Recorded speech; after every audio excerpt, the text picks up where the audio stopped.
Have you ever wondered why mosques are always built the same way compared to churches? So in this video we will check out why mosques look the same. Civilization is a group effort by countless individuals over many ages. That's why I wanted to tap into this pool of knowledge, and I asked the public how they saw mosques. Within no time, I was flooded with capable participants. Excuse me, do you know how to draw a mosque? Do you know how to draw a mosque? No? The weather's nice. No? But you can try. I don't have the time. Don't have the time, you have to smoke weed, it's very important. There's no harm in trying, right? I'm an art major and this is not nice. I'm going off a mosque that I have seen on a TikTok. No? I don't really remember much else, it was a few months ago. I deleted TikTok. Kruis. Een kruis op een moskee? Ja, weet ik veel. So this is the moon. Bubble roof thingy. Want ze hebben wel zo'n mooi puntje, de moskee. Why did you delete TikTok? I have no storage on my phone. So it's not about the millions of hours you're throwing away into the void. No, I am happy to throw them hours away any day of the week. Okay. And this is the tom, I guess. It's a really pretty day. They're usually beautiful, but I think this looks beautiful as well. What do you think? Yes, I think also. I've got the pictures that the people drew right here, and I'm going to show you what they come up with. But first, a little thing about mosques. A mosque is a place of worship. The term mosque, or masjid, comes from the Arabic sajda, or prostration. It's a place of prayer and submission. And yes, there's a lot of ways you can build a mosque. Take this impressive modern one in Morocco, the Hassan II. You can see it doesn't have a dome, there are no pencil-shaped minarets. And if you ask me, the tower has a bit Big Ben vibes. So as you can see, there are domes everywhere. The inside of a mosque, a lot of minarets around, yet more domes and minarets. Okay, so you get the point. But it's not only the people on the street. The minaret and dome are so present that even the Islamic Society of North America, when they had a mosque built, they were a bit unsure about the design. And a few years later, they said they wished the mosque had a minaret and a dome so it could be perceived to be a mosque. Or look at this mosque in Shanghai. It has a completely flat roof, but they put a dome on the building, just so people can see it as a mosque. And due to the rise of Islamophobia in the West, some modern mosque designs ditched the minaret and dome to be less conspicuous. So how did the pencil minaret and the dome come to stand for the mosque? It all has to do with the greatest Islamic empire to ever exist, the Ottoman Empire. The empire was big. They reached from Algiers to Basra, and from Budapest to Mecca. The empire lasted around 600 years. They even besieged Vienna. But before all that happened, they needed to capture one of the best fortified cities in the region, Constantinople. In 1453, something happened that shocked the Western world. Constantinople falls to the Ottomans. The reason that it's such a shock has to do with the history of the city. When the Roman Empire was divided in two in 395, Constantinople became the seat of the Eastern Roman or Byzantine Empire. You have to understand, this city has a big symbolic worth for Western rulers. It was Christian, and sometimes it was called a second Rome. It was kind of a big deal. Then this guy, Mehmed II, conquers the city, and he knows its history. He calls himself Kaiser i Rum, or Caesar of Rome. And he instantly makes Constantinople the capital of his empire. He says he actually continues the Roman Empire instead of replacing it. Oh, and by the way, he was 21 when he pulls this off. What was I doing at 21? When the Ottomans conquer the city, they are impressed by the architecture they find, especially of this one church, the Hagia Sophia. This huge building was the biggest cathedral in the world for almost 1,000 years, and it is really something special.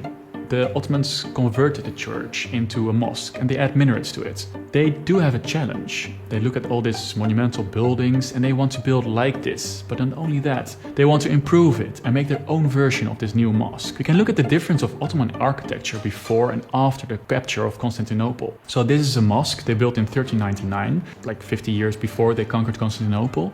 And it's considered as one of the first true examples of Ottoman architecture.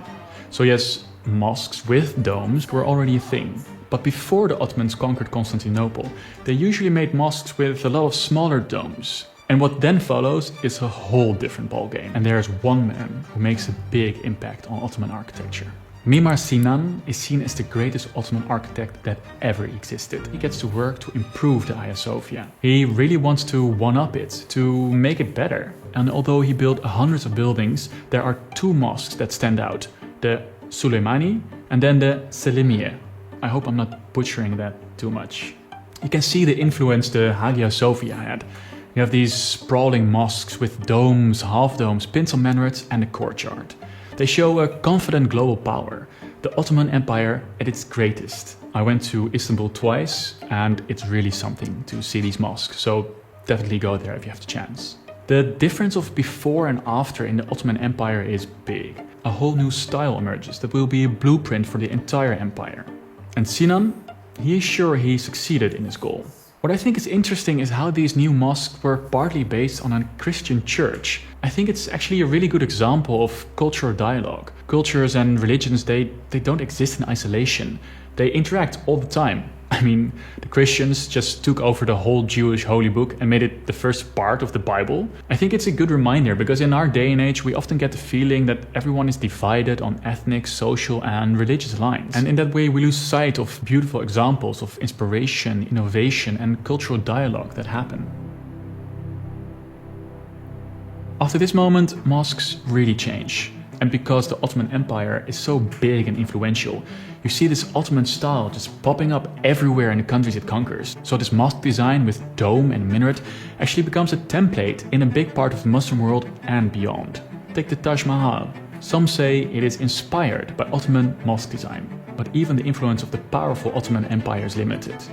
It doesn't reach all the way to modern-day Morocco, for instance. So here you can find mosques in this time that are built in a different way. And of course, Persian, Chinese or African mosques also have different features. But the pencil minaret came to rule the world. Okay, so that's the history. But why do we have so many modern mosques that again look like the Ottoman one with the dome and the pencil minaret? How that happened is something that Kishwar Rizvi explains very well in a book about modern mosques built by nation states. Okay, so before the 20th century, mosques were mostly built by rulers or great patrons. National mosques didn't exist because, well, nation states didn't exist. And when states did come into being, building mosques wasn't really on their mind. So for me, here it gets really interesting. In the 20th century, a lot of countries are freed from Western colonialism or influence. These new countries have to decide what is their nation's image. As all nations do, they look to history. The Ottoman Empire had been in decline for more than a century, and the new Turkish state that was officially recognized in 1923 had to make a decision. Were they going to model the new state on the once powerful Islamic Ottoman Empire, or something else? Well, the new Turkish Republic was founded by Mustafa Kemal Atatürk, who has a great stash, by the way. This is the story of Mustafa Kemal Atatürk, the strong man who in a little more than a decade led Turkey out of the Middle Ages and into the 20th century. He changes what remains of the Ottoman Empire into a modern secular state. So mosques are out. Atatürk goes shopping in Europe. He takes the Swiss civil code, the French separation of church and state, he bans women wearing scarves in governmental spaces, and adopts the Roman alphabet. All these changes doesn't mean that the Turkish populace isn't religious anymore, but Islam gets a backseat in this new state. There's this tension between modernist, Kemalist politics and more traditional Islamist views. It's a tension you can also see in the architecture. The new national parliament that the Kemalists built takes this neoclassical approach. They don't even include a mosque in it until much later. A bit later, Atatürk died. On November 10th, 1938, Atatürk dies at the age of 58.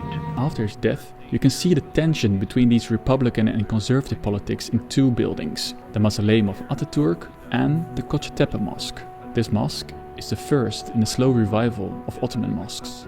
The first is a modernist, minimalist structure. It's a blend of European and pre-Islamic Turkish heritage. You can really see the embodiment of the republican ideals of the founder of Turkey. But the Kocatepe Mosque has a traditional 1600s Ottoman design. It's complete with half domes and pencil minarets, but it was actually meant to have a much more modern design. It was changed because of conservative critics. You can see in this period, in the 60s and 70s, that Islam becomes a bigger part of the Turkish identity again, and that means a re-evaluation of the Ottoman heritage, especially as immigration from the more conservative parts of Turkey to the big cities starts. This leads to a resurgence of Islamist parties that make sure that mosques make a comeback. In the 80s, 1,500 mosques were built each year in Turkey, until there was one mosque for every 857 people. This Ottoman mosque style is not only built in Turkey, it is then also exported. They exported to places where a lot of Turkish migrant workers went in the 60s and 70s, like in Berlin, where they built this modern mosque. It's very different from the oldest mosque in Berlin that was built in 1923 and has a more Indian vibe to it. And when the Turkish state can't find migrant workers that they have this ethnic connection with, they look for ethnic ties that are not so direct. They are building mosques for Seljuk Turks in Turkmenistan or Kazan Russians in Tokyo. And since Recep Erdogan has become the country's leader, he has intensified the mosque building. His party invested $500 million in over 100 mosques all over the world, from Cuba to Britain, Russia and Somalia. Many of these countries and communities embrace these gifts, and they lead to opportunities for trade. But Turkey has also been called out for having imperialist ambitions, for explicitly connecting their national identity to this Ottoman Empire in the building of neo-Ottoman mosques. And also because these mosques are often run by the Turkish Directorate of Religious Affairs, so Ankara can decide what sermon you hear. You can also see this new Ottoman mosque design in places that are not directly supported by Turkey. And this is because this Ottoman Empire just is the strongest historical example of an Islamic superpower. It's so strong of an image, even Saudi Arabia sponsors mosques in this style. And so the resurgence of the Ottoman mosque can be traced back to Turkey re-evaluating their past, giving more attention to Islamic history after trying to suppress it for decades, and comes in combination with a projection of cultural and economic influence over their borders. These mosques are not only linked through religion, but show geopolitical aspiration of the Turkish state. Governments and societies choose to highlight one store of history over the other all the time, because it fits a certain narrative much better. History and the use of it in nation building is never objective. This is what makes Islam unique. This guy just gave us a brief history of Islam, why their mosque is built in a particular way. That thing in form of will I say circle or arc, that round thing, they call it dome. I think that's what the man said. And the one that has that, hey God, pardon me, I'm not making sense, but anytime you see something like that, what will come to a normal person's mind is this is a mosque, because it's only a mosque that can be built in a particular way. They had like 1,500 mosques being built yearly. There's a particular mosque I saw that you don't wear a lot. It's so attractive, so unique, so beautiful. One thing I respect so much about Islam, the fact that their buildings are built the same way. So you don't even need to see a signboard or what they call it, a sign, or them tagging it on the building that so. And I've noticed that from afar you will know that is a mosque. Compared to a church, when you go to a church, sometimes you might not even know that that building is a church until you see the signboard or you see the write-up on the building before you know that this is a church. But a mosque has a particular uniqueness. That is the way they built it. It's always there. No matter how they try to, rebrand it, do it in their own style, no matter they want to modernize it, that thing will still be there, that dome and that height. But this was a beautiful history, guys. It was a whole lot, how it all started, and I respect Islam for that. That's one thing that makes Islam so unique, and I love this. Beautiful. Thanks so much for watching, guys. I'll see you in the next one. Bye.